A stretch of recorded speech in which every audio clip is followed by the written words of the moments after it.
Hello, this is Charles Scoville, your Golden Harvest agronomist, with your Agronomy in Action Focus Friday podcast here on June the 13th.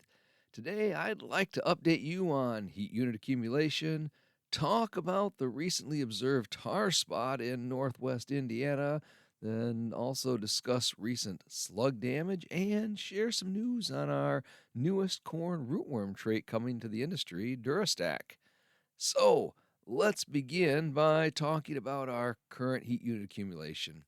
And yes, we are still behind, but we are gaining some ground versus last week. Now, based on that May 1st planting date in East Lansing area, we've accumulated 401 heat units.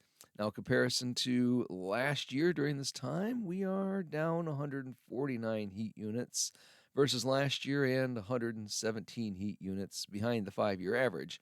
If we go south to Coldwater, we're 178 heat units behind last year and 144 behind the 5 year average. And finally, going north to Mount Pleasant area, we are 150 heat units behind last year and 114 behind the 5 year average.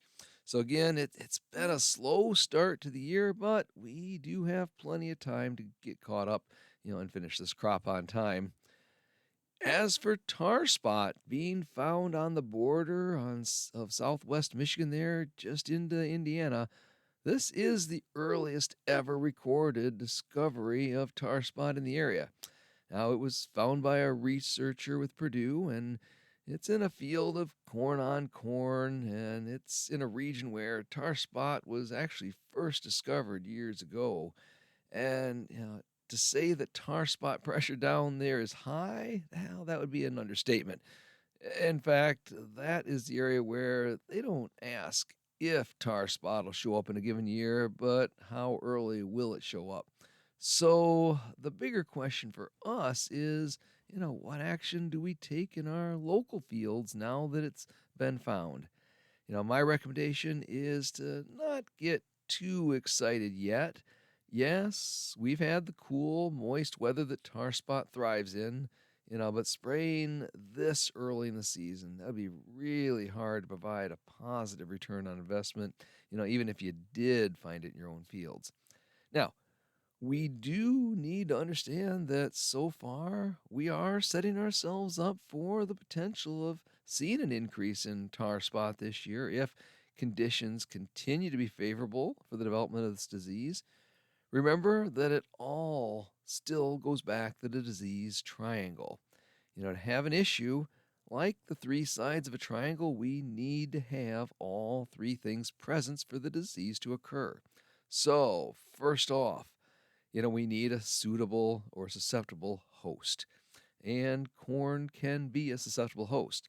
Now, the good news is that for many of our golden harvest hybrids, we've got some pretty good natural tolerance to tar spot, maybe versus some others in the industry. But as always, we just need to take a minute and consult those seed guides and see how tolerant your planted hybrids are, and then base your management plan on those ratings. The better the tolerance rating, the more likely that those fields may not be the first ones to be sprayed in the area. So, secondly, we need to look at the presence of the disease. Now, if you're planting corn on corn and if there was tar spot in that field last year, then the likelihood of finding tar spot early in those fields is higher, and those would probably be the first fields to be scouted. Now, if you're on rotated ground and tar spot was not a huge issue late season in your area last year, then you can probably delay scouting for tar spot in those fields until more folks are seeing it around the area. Now, the third part of the triangle, it's all about the environment. Tar spot is known to thrive in moist conditions and cooler temperatures. We do have an environment in much of the area that would encourage the earlier development of this disease. So, if you've got all three legs of the disease triangle leaning in the direction of higher risk, then you probably do need to start scouting. Most research for tar spot out there focuses really on spraying corn once it's at that R1 or tassel growth stage. Little research is done on the economic value of spraying small corn for tar spot, simply because we usually don't see it this early. Now, what we do know is that folks have been spraying fungicide on corn at the V5 growth stage for years. Even in the absence of tar spot, they've done it simply to clean up all the fungal disease in their fields and kind of reset the ticking time clock on disease infection in their fields. So if you do find tar spot, you may also want to consider a V5 fungicide application on those fields this year just to clean things up and kind of keep it from spreading. Now the good news is that we've got a few weeks for most of us before our corn hits that V5 stage. So for now, just consider walking those high risk fields and give me a call if you find anything. I'm happy to help you make that right call on any treatments in your individual situations there. Now, the other thing that I have received multiple photos of this week is slug damage, both on corn and soybeans across the area. With the wet conditions and the slow growing crops, slug damage was not unexpected. This tends to be worse in fields with lots of trash on the soil surface and in no-till situations. But wow, I even saw it yesterday in a tilled field where it really wasn't expected. Now, damage, it looks like that window painting on the lower leaves, and it's got always a presence of that slime trail on the leaf surface where the feeding has occurred. Now, because they feed mainly at night, scouting for them during the day is a little difficult, but you can dig around affected plants during the day and sometimes even find those culprits. Now, the good news is that most of the damage observed this year has been more cosmetic in nature than really killing the plants. And though we hate to see feeding on our plants, we will soon outgrow their damage. Now, as for managing slugs, unfortunately, the best solution is to destroy their environment. So, in other words, tillage.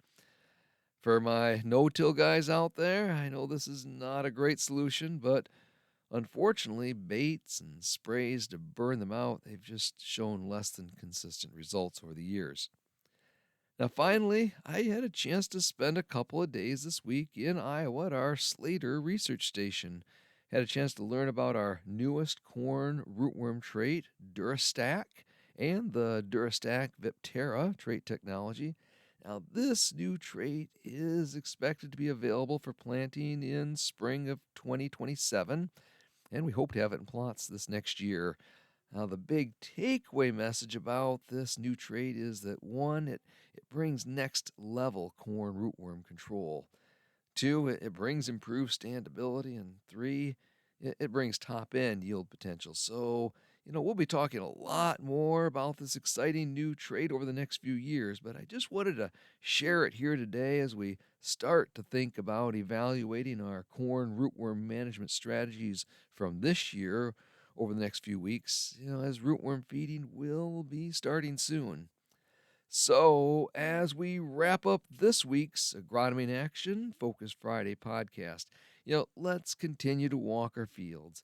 Start looking for tar spot on any high risk fields. Look for any slug damage out there and look out for the start of lightning bugs flying. Because when you start to see lightning bugs, you'll know that we've actually accumulated enough heat units for the corn rootworm eggs to start to hatch. And then those larvae, of course, they'll start in their annual feeding. So this is Charles Scoville, your Golden Harvest agronomist with your Agronomy in Action Focus Friday. Have a great week.